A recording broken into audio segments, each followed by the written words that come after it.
Airport પર વડાપ્રધાનનું ભવ્ય સ્વાગત કરવામાં આવ્યું છે। બિહારની જીત પછી વડાપ્રધાન આજે ગુજરાતમાં છે ત્યારે જબરજસ્ત અભિવાદન કરવામાં આવ્યું છે। હજારો લોકોએ હાથમાં ગમછો લઈ અને વડાપ્રધાનનું સ્વાગત કર્યું છે। સુરત એરપોર્ટ પર વડાપ્રધાનનો આ અભિવાદન કાર્યક્રમ યોજાઈ રહ્યો છે કે જ્યાં બિહારના લોકોએ વડાપ્રધાનનું એરપોર્ટ પર ભવ્ય સ્વાગત કર્યું છે। ગઈકાલે જ્યારે વડાપ્રધાન નરેન્દ્ર મોદી સાંજે પહોંચ્યા હતા રાત્રે ભારતીય જનતા પાર્ટીના મુખ્ય કાર્યાલય ઉપર દિલ્હીમાં, અને એ વખતે બિહારની આ જીતની એમણે ઉજવણી કરી હતી અને ગમછો ગળામાં જે એ ગમછો ફેરવી અને વડાપ્રધાન નરેન્દ્ર મોદીએ ઉજવણી કરી હતી, છઠ માતાને નમન કર્યું હતું અને એ પછી પોતાના સંબોધનની શરૂઆત કરી હતી। આ પહેલા પણ જે પણ બિહારની આ ચૂંટણી થઈ એમાં પણ બિહારમાંથી ઘણા બધા ભારતીય જનતા પાર્ટીના નેતાઓ સુરતથી ગયા હતા અને ખાસ તો સુરતમાંથી નવસારીમાંથી જે CR પાટીલ આવે છે, સુરતમાં પણ એમની કોન્સ્ટિટ્યુઅન્સી લાગુ પડે છે, એ સાંસદ અને કેન્દ્રીય મંત્રી CR પાટીલ સહપ્રભારી પણ હતા આ બિહાર વિધાનસભાની ચૂંટણીમાં। અને એક બહુ જ મોટી મહેનત સુરતના કેટલાક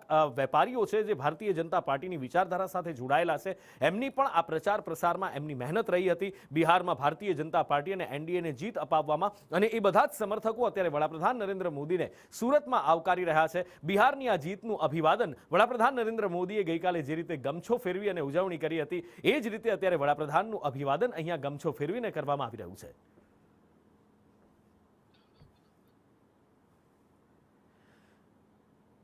વડાપ્રધાન નરેન્દ્ર મોદીને સુરત સાથે ખાસ લગાવ રહ્યો છે। આમ તો ગુજરાત આખા સાથે એમનો લગાવ છે, એમાં કોઈ બેમત નથી, પણ વડાપ્રધાન નરેન્દ્ર મોદી જ્યારે પણ સુરત આવતા હોય છે તો એક ખાસ અલગ ખુશી એમના ચહેરા પર દેખાતી હોય છે। આ પહેલા પણ જ્યારે ચૂંટણી પ્રચાર વખતે વડાપ્રધાન નરેન્દ્ર મોદી આવ્યા હતા ત્યારે એમણે એક વાત અહીંયા કહી હતી, નવરાત્રીનો ઉપવાસ